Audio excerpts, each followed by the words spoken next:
My worker complained about the lazy owner for 45 minutes, not knowing I was the owner he talked about. I inherited my uncle's auto repair shop 3 weeks ago and decided to work undercover for a month before announcing myself as the new owner. I wanted to see how the business actually ran when nobody was performing for the boss. So I showed up Monday morning in work boots and a stained jacket, told the manager I was the new mechanic hire, and got assigned to the oil change bay. Nobody questioned it. The shop had high turnover, and I looked like every other guy who'd worked there. I kept my head down, changed oil, rotated tires, and listened to how people talked when they thought no supervisors were around. On my 4th day, I sat down for lunch in the break room next to a mechanic named Kyle. He was maybe late 20s, covered in grease, eating a gas station sandwich. The moment I opened my lunch, he started talking. He complained about the owner for 45 straight minutes. According to Kyle, the owner never came to the shop, didn't care about the workers, and was probably embezzling money while everyone else barely scraped by. He said the owner took cash payments under the table and kept 2 sets of books. I kept my face neutral and let him talk. Kyle got more detailed. He said the owner showed up every Friday at exactly 6 p.m. after the shop closed and met with someone in the back office for about an hour. Always the same person, always the same time. Kyle had stayed late once to finish a transmission job and saw them through the office window, counting stacks of cash. That made me pause. My uncle had died suddenly of a heart attack. I'd inherited the business, but I'd never worked here, never even visited much. I didn't know anything about Friday meetings or cash counting. Kyle continued. He said the parts orders never matched what actually got installed on cars. The shop would order premium brake pads, charge customers for premium, but install cheap ones instead. The difference got pocketed. He knew because he'd been asked to install the cheap parts himself and told to mark them as premium on the invoices. I asked who told him to do that. Kyle lowered his voice. The manager, Derek. He said Derek ran everything, and the owner just collected money. Derek had been with the shop for 15 years and basically controlled the whole operation. Then Kyle said something that made my stomach drop. He said last month, a customer complained about brake failure 2 weeks after service. The customer's daughter was in the hospital. Derek had paid them off in cash to not report it, $5,000, and made the whole thing disappear. I sat there holding my sandwich, trying to process. If this was true, my uncle's business wasn't just shady, it was dangerous. People were getting hurt because of fraud I'd unknowingly inherited. Kyle wasn't finished. He pulled out his phone and showed me photos he'd secretly taken. Pictures of invoices that didn't match parts. Pictures of the back office on Fridays with cash spread across the desk. Pictures of Derek talking to people Kyle said were local suppliers who provided the cheap knockoff parts. I asked why he hadn't reported this to anyone. Kyle laughed bitterly. He said he'd tried calling the owner's number 6 months ago, left 3 voicemails explaining everything, but never got a response. He figured the owner was in on it and didn't care. So Kyle just kept his head down and did what Derek told him because he needed the job. The owner's number. My uncle's phone had been disconnected after he died. Those voicemails probably got deleted with the account. Kyle had tried to expose this, and nobody had listened. I asked if Derek was here today. Kyle nodded toward the shop floor. Said Derek was in the back office right now, probably getting ready for tomorrow's Friday meeting. That's when I stood up and told Kyle exactly who I was. And what I found in that office changed everything. The rest of the story is on my channel or linked below. Kyle's face goes completely blank. His sandwich drops from his hand, hitting the table with a soft thud. The color drains from his face as he stares at me, mouth half open. You're what? He finally manages. I'm the new owner, I repeat firmly. My uncle died 3 weeks ago. I inherited everything, including this shop. Kyle's eyes dart around the break room, checking if anyone else heard my declaration. We're alone now, the other mechanics having already returned to the floor. Those voicemails, he whispers. You never got them. No, I didn't. My uncle's phone was disconnected after he died. I lean forward, lowering my voice. Kyle, I need Derek's office keys, right now. He snaps out of his shock, nodding quickly. Yeah, of course. He reaches into his pocket and pulls out a small ring with 2 keys. Emergency set. All the mechanics have them in case someone needs to grab paperwork after hours. I take the keys, feeling their weight in my palm. Those photos you showed me, I need them too. Kyle pulls out his phone again, fingers shaking slightly as he navigates to his gallery. I can send them to you. What's your number? I give him my information, and seconds later my phone buzzes with an incoming file transfer. Dozens of images start downloading, far more than he'd shown me during lunch. I've been documenting everything for months, Kyle explains, voice steadier now. After those voicemails went nowhere, I figured I might need evidence someday. Smart move. Come with me to Derek's office. We walk across the shop floor together, Kyle a step behind me. A few mechanics glance our way, but nobody pays much attention to 2 guys heading toward the back. Derek isn't in his office when we arrive, probably out on the floor somewhere. The key slides into the lock smoothly. Inside, the office is meticulously organized, filing cabinets along one wall, a large desk with a computer, and a small safe in the corner. The place smells faintly of cologne and coffee. Friday meetings happen there, Kyle says, pointing to a small table near the window. That's where they count the cash. I head straight for the desk, trying drawers. Most are unlocked, containing ordinary office supplies and paperwork, but the bottom drawer doesn't budge. That one needs the second key, Kyle says. The locked drawer slides open to reveal a series of manila folders, each labeled with customer names and dates. I pull one out and flip it open. Inside are complaint forms, notes about settlements, and copies of cash receipts. Jesus, I mutter, flipping through another folder. This goes back years, Kyle nods grimly. Derek's been running this shadow operation since before I started. Your uncle. I don't know how much he knew. Derek handled everything. I move to the computer and wake it up. Password protected, of course. Try Marlboro 1957, Kyle suggests. I saw him type it once when he thought no one was looking. The password works. The desktop appears, revealing meticulously organized folders. One labeled accounting catches my eye. Inside are 2 sets of spreadsheets, official and actual. Look at this, I say, opening both files side by side. He's been running parallel books for years. The official numbers show normal parts costs, normal labor hours. The actual numbers show the cheap parts, inflated labor costs, and Jesus, look at this profit column. Kyle leans leans over my shoulder. That's how he's been skimming. Charge premium, install cheap, pocket the difference. I open another folder labeled Friday and find a spreadsheet tracking weekly cash payments, names of suppliers, amounts paid, and percentages noted in a column labeled D's cut. Derek's cut, Kyle confirms. He gets a percentage of everything. I pull out my phone. I need to call my lawyer right now. We need to document all of this before anything disappears. As I dial the number, Kyle moves to the safe in the corner. This is probably where today's cash is. Friday's meeting is tomorrow, so he'll have everything ready. My lawyer answers, and I quickly explain the situation. He agrees to send someone over immediately to help document evidence. As I hang up, Kyle tenses beside me. Someone's coming, he whispers. Footsteps approach the office door. We both freeze as the handle turns. The door swings open, and Derek stands in the doorway, keys in hand. His eyes widen as he takes in the scene, me behind his desk, his computer open to the secret accounting files, Kyle beside the safe, and the drawer of complaint files hanging open. What the hell is this? Derek demands, his face flushing red. Who authorized you to be in my office? I did, I say calmly, standing up. I'm not just the new mechanic, Derek. I'm the new owner, my uncle's nephew, and we need to have a serious conversation about what you've been doing with my business. Derek's eyes dart between us, then to the open files on the desk, then to the computer screen displaying his 2 sets of books. For a moment, he looks like he might run, then his expression hardens. You don't understand how this business works, he says, stepping into the office and closing the door behind him. Everything I've done has been standard practice in this industry. Your uncle knew exactly what was happening here. Did he know about the girl in the hospital? I ask, watching his face carefully. Did he authorize paying off her family with $5,000 in cash to cover up faulty brakes? Derek's jaw tightens. That was an isolated incident, a misunderstanding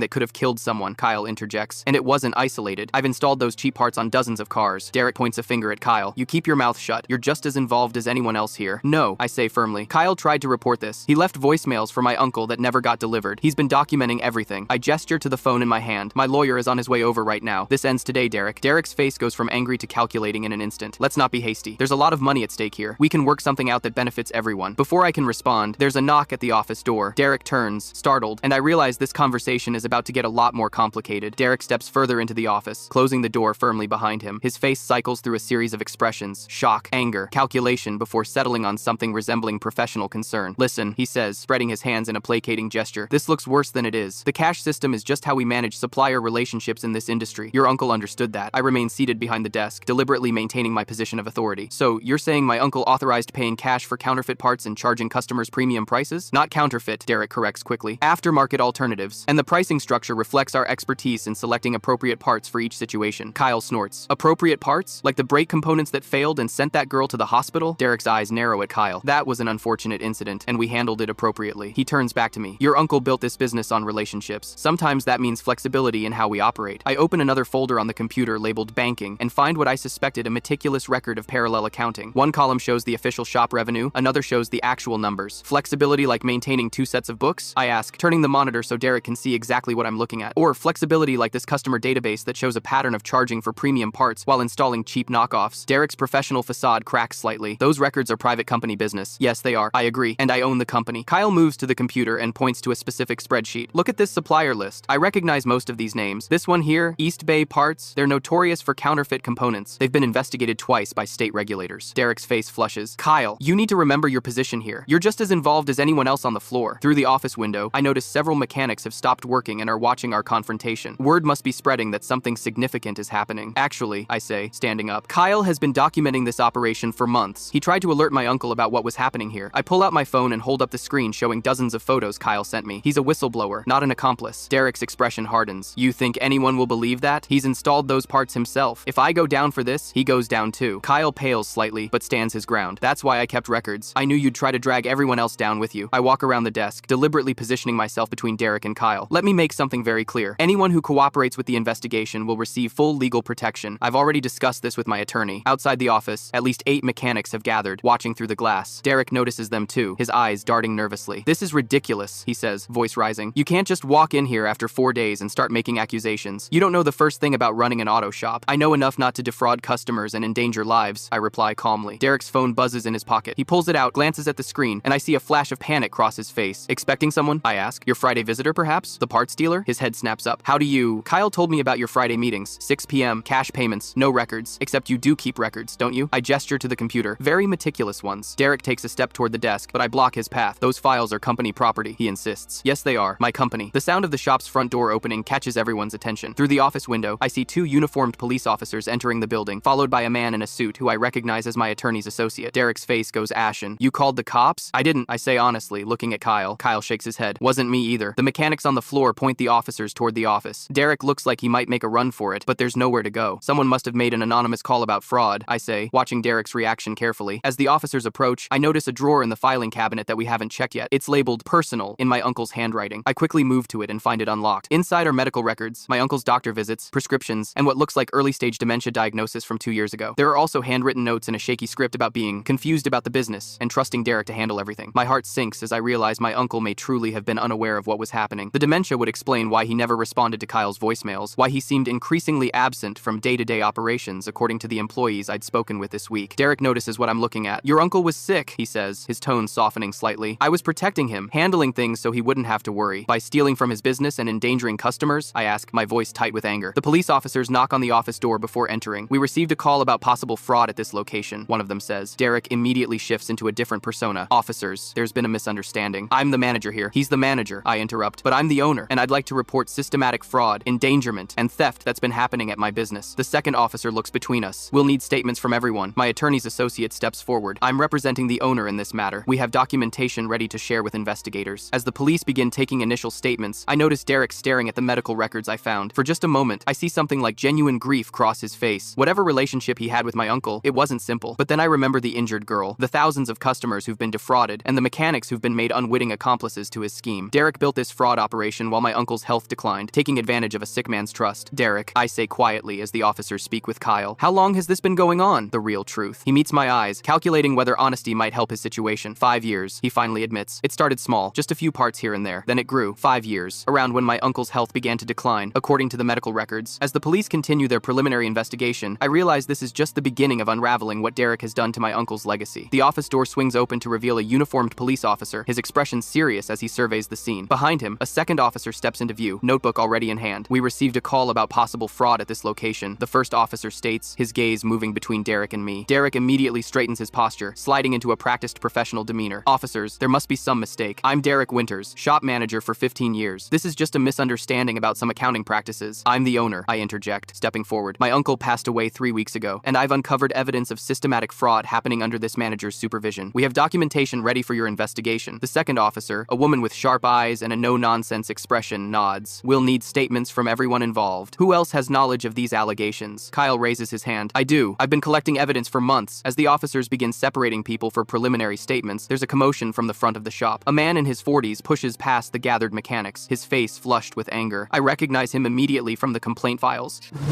The father of the girl who was injured in the accident. "Where's Derek?" he demands, scanning the room until his eyes lock on the manager. "You promised that money would cover her physical therapy. The hospital just told us insurance won't cover the specialized treatment she needs." Derek pales, glancing nervously at the police officers. "Mr. Ramirez, this isn't a good time. My daughter can barely walk because of your faulty brakes," Mr. Ramirez shouts, his voice cracking with emotion. "And now I find out you paid us hush money for repairs that should have been covered under warranty." The police officers exchange looks. "Sir," the female officer addresses Mr. Ramirez, "could you please explain what you're referring to?" While Mr. Ramirez begins explaining about his daughter's accident, I notice Derek edging toward the computer. His movements are subtle, casual, but I recognize his intent immediately. "He's trying to delete files," I say loudly, pointing at Derek. The male officer quickly steps between Derek and the computer. "Step away from the desk, sir," he instructs firmly. Derek raises his hands in mock surrender. "I was just going to show you our legitimate business records." Kyle pulls out his phone. "I have photos of everything." Before he can delete anything, he hands his phone to the female officer. "These show the counterfeit parts, the cash payoffs, everything. I've been documenting it all for months." The officer scrolls through Kyle's photos, her expression growing more serious with each swipe. "These appear to corroborate the fraud allegations," she tells her partner. The mechanics who had gathered outside the office are now pressing closer, murmuring among themselves. I realize it's time to address everyone directly. I should introduce myself properly. I announce, raising my voice so everyone can hear. "My name is James Keller. My uncle owned this shop for 30 years before his death 3 weeks ago. I inherited the business and have been working undercover as a mechanic for the past 4 days to understand what's been happening here." A wave of surprised murmurs ripples through the gathered workers. Some look shocked, others appear concerned about their jobs. "I want to assure everyone," I continue, "that my goal is to clean up this operation, not shut it down. Anyone who cooperates with this investigation will have my full support and protection." Derek sneers. "You think you understand what's been happening here? Your uncle authorized everything I did. He knew exactly how this business operated." "That's a lie," Kyle interjects. "Is it?" Derek challenges, his voice gaining confidence. "Check his signature on the supplier contracts. Check the bank records. Your uncle wasn't some innocent victim. He built this system." I pull out the medical records I found earlier. My uncle was diagnosed with early-stage dementia 2 years ago. His condition deteriorated rapidly dramatically over the past year. These records show he was increasingly confused about business operations. I turned to the officers. I believe Derek took advantage of my uncle's declining health to implement this fraud scheme. Derek's confidence falters. Those records don't prove anything. As we argue, the shop's front door chimes. A thin man in an expensive suit enters, carrying a small briefcase. He freezes when he sees the police officers. That's him, Kyle whispers urgently. The parts supplier. He's early for the Friday meeting. The supplier immediately turns to leave, but the male officer calls out, "Sir, please stop right there." Instead of complying, the supplier bolts, dropping his briefcase as he sprints toward the exit. The male officer takes off after him while his partner stays behind. "That briefcase," I say, pointing to where it fell. "I bet that contains today's delivery." The female officer carefully opens the briefcase, revealing stacks of counterfeit parts packaging and an envelope of cash. "This appears to be evidence related to your allegations," she confirms. Outside, we hear a shout followed by the sound of someone hitting the ground. Moments later, the male officer returns, guiding the handcuffed supplier back into the shop. "Found this gentleman trying to start his car in quite a hurry," the officer explains. "He's agreed to answer some questions about his business relationship with this establishment." Derek's face has gone completely ashen. "He's just a regular parts supplier. There's nothing illegal about our arrangement." The supplier, seeing Derek's attempt to distance himself, scoffs. "Nothing illegal? You're the one who set up the whole system. You showed me how to package the knockoffs to look like genuine parts." Derek lunges toward the supplier. "Shut your mouth." The officers quickly restrain Derek, who struggles briefly before realizing the futility of resistance. "Mr. Winters," the female officer says formally, "based on the evidence and witness statements, we're placing you under arrest for fraud and conspiracy. You have the right to remain silent." As the officers read Derek his rights, I noticed Mr. Ramirez standing quietly to the side, watching with a mixture of satisfaction and lingering anger. "Mr. Ramirez," I say, approaching him, "I want you to know that I'll make this right. Your daughter's medical expenses will be covered properly, and I'll personally ensure she gets the care she needs." His eyes well with tears. "She's only 17. She was supposed to try out for the soccer team this year." "I understand," I tell him, handing him my business card. "Call me tomorrow. We'll discuss everything in detail." As the police lead Derek and the supplier away in handcuffs, the mechanics gather around me, faces full of questions and uncertainty. "What happens now?" one of them asks. I look around at the shop, my shop now, with its mix of honest workers and compromised systems. "Now," I say firmly, "we rebuild this place the right way." It took 2 full weeks to clean up the mess Derek left behind. The shop sat closed with a sign on the door explaining we were undergoing renovations, which wasn't entirely untrue. We were renovating just not the building itself. We were rebuilding the entire operation from the ground up. The first 3 days after the arrest were spent cooperating with police investigators as they documented everything. They hauled away boxes of records, computers, and parts inventory for their case against Derek and his supplier network. My lawyer stayed by my side throughout the process, making sure everything was handled properly while protecting the business's future. The DA says they have more than enough for multiple fraud charges, my lawyer explained on day 4. The evidence Kyle collected was instrumental. Derek's looking at serious jail time, especially with the endangerment angle from the brake failure incident. Once the initial investigation cleared, I began the painful process of reviewing employee records. I needed to separate the knowing accomplices from those who'd been unwitting participants in Derek's scheme. "I can help identify who knew what was happening," Kyle offered as we sat in the now empty office that had been Derek's domain. Most of the floor mechanics had no idea. They were just installing the parts they were given. Together, we went through personnel files, work histories, and interviewed each employee individually. Out of 23 staff members, we identified 4 who had actively participated in the fraud Derek's inner circle, who helped with the parts switching and documentation falsification. The rest were either unaware or had suspicions but felt powerless to do anything. "I kept my head down," admitted one mechanic during his interview, eyes downcast with shame. "I had bills to pay, a family to support. I suspected something wasn't right, but Derek made it clear that questioning things would cost me my job. I made the difficult decision to let the 4 accomplices go, but offered the remaining 19 staff members the opportunity to stay on under new management. 17 accepted, grateful for a second chance. 5 days after the arrests, I met with the Ramirez family at their home. Their daughter, Lucia, sat in a wheelchair in their living room, her leg in a complicated brace. She was just 17, with determined eyes that reminded me of my uncle when he was younger. "The doctors say I might not play soccer again," she told me directly, no self-pity in her voice, "but I'm going to prove them wrong." I explained everything to the family, how the counterfeit brake components had failed, how Derek had tried to cover it up with the $5,000 payment, and how I was committed to making things right. "I've set up a trust to cover all of Lucia's medical expenses," I explained, sliding the paperwork across their coffee table. "It includes specialized physical therapy, any additional surgeries she might need, and a college scholarship fund as well." Mr. Ramirez's eyes welled with tears. "This is more than we ever expected. It's what my uncle would have wanted," I replied honestly. "He built this business to help people, not harm them." By the end of the first week, I'd hired a forensic accountant to untangle the financial mess Derek had created. We identified over 300 customers who had paid for premium parts but received counterfeits over the past 5 years. I established a restitution fund to provide free inspections and replacements for every affected vehicle. "This is going to be expensive," the accountant warned me. "You're looking at nearly $500,000 in parts and labor costs alone." "It's not negotiable," I insisted. "Every single car gets fixed properly." The second week focused on rebuilding. Kyle, who had proven himself not just as a skilled mechanic but as someone with integrity and leadership potential, was the obvious choice for the new shop manager position. "Are you serious?" he asked when I offered him the job. "After everything that happened?" "Because of everything that happened," I corrected him. "You tried to do the right thing when no one else would. That's exactly who I want running this shop." Together, we implemented new quality control standards, including a transparent parts tracking system where customers could see exactly what was being installed in their vehicles. We created created a profit-sharing program for the mechanics, giving them a stake in the business's success and an incentive to maintain the highest standards. My voicemails, Kyle said one evening as we were finalizing the new procedures. If your uncle had gotten them 6 months ago. I know, I said quietly. I think about that a lot. The dementia was worse than anyone realized. On the 13th day, I unveiled the shop's new name and signage to the staff. Keller & Son Automotive was being retired. In its place, Integrity Auto Services would carry us forward. A fresh start, I explained to the assembled team, but we're keeping my uncle's core values, the real ones, not what Derek twisted them into. We reopened on a Monday morning, exactly 2 weeks after the arrests. The local paper had run a story about the fraud case and our commitment to making things right, so there was a small crowd waiting when we unlocked the doors. Our first customer was Mr. Ramirez, who brought in his family's second car for a routine oil change. I could have gone anywhere, he told me as he handed over his keys, but I wanted to support what you're building here. By the end of our first week back in business, we'd serviced 43 vehicles, a modest number, but each one represented a step toward rebuilding trust in the community. Kyle ran the shop floor with precision and transparency, making sure every customer understood exactly what work was being done and why. You know, Kyle said as we closed up Friday evening, your uncle would be proud of this. This is the shop he thought he was running all along. I nodded, thinking about the medical records and how my uncle's condition had allowed Derek's operation to flourish. I wish I'd visited more often. Maybe I would have noticed something was wrong. You're here now, Kyle replied. That's what matters. As I locked the front door, I looked at the new sign glowing in the evening light. Integrity Auto Services. It wasn't just a name, it was a promise. The shop my uncle built would continue, but this time with the honest practices and fair pricing he had always intended. And as for Derek, his trial was scheduled for the following month, with multiple fraud and endangerment charges that would likely keep him behind bars for years. The parts supplier had already taken a plea deal, agreeing to testify against Derek in exchange for reduced charges. My 4 days undercover as a mechanic had turned into a new career I hadn't anticipated, but standing there looking at what we'd built from the ruins of Derek's scheme, I knew I was exactly where I needed to be.